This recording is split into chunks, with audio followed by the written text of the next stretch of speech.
Is life just a game? Sheikh, I feel like I don't have enough knowledge to give people dawah. Somebody might approach me with a bit of a tricky question. What can I do? Very good question. You say, I'll go and find out the answer. I don't know the answer to your question. Let me go and find out, give me your details, and I can get back to you. Inshallah. And then you go and study and learn. It's about one of a really great way to learn and find out more about your deen. I had to do that so many times. Do you think that this is one of the topics that stops people? Like, I don't think I've got enough knowledge to go and advise people or tell people about Islam, and that stops me. Do you think that's a common thing to happen to people? Maybe an excuse that people make. Right. But at the end of the day, talk about the stuff that you know. You never know, you may just, I remember years ago, there was a brother, Afro-Caribbean brother who converted to Islam, and he used to just go to the halal butcher. But the guy there would just tell him the stories of the prophets from the Quran. Because all he knew, he would just tell him about Ibrahim and about Musa and the stories in the Quran.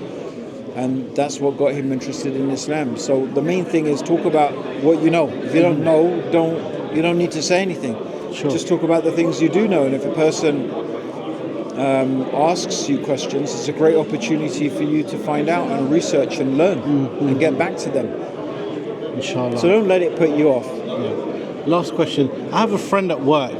We had this conversation, and I think it was Ramadan, and I asked him a question like, do you believe in God? And he said, I don't believe in God, but I feel like there's something there. What advice could I give him? Like, how can I, empower myself to talk to him a bit more? There's a couple of ways. You could use the logical approach of making him understand why believing in the existence of obviously incredibly intelligent, powerful being, a creator that is different from the creation, makes a huge amount of logical sense. Right. So that's the first thing. You can show them, not through any deep philosophical arguments, just simple, commonsensical approach to show them that this universe must have been brought into existence by some being that is extremely powerful, extremely intelligent, and clearly not like anything in the universe. And the other thing is, but at the end of the day, that is only academic in the sense that you want to reach out. You want to actually, can you communicate with God? Mm-hmm. So the thing is, say, well, why don't you try? Why don't you try and talk to God, to pray to God? See, we miss that a lot. Sheikh Yusuf Estes, this is always his clinch. His clincher would be that when a person is on the cusp of making shahada, he would say to them, I want you to sincerely ask God from the bottom of your heart, to ask the one God, the creator of the universe, to guide you to the right way. And I remember seeing people standing there, and he said, and by the way, you say nothing to them after that.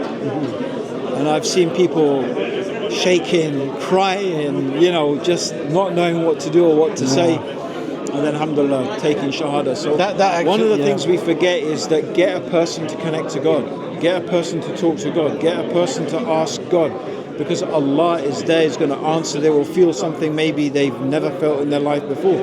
So there's one thing about understanding something intellectually, but there's a whole different level on experiencing the reality of knowing who Allah is and knowing that Allah is there.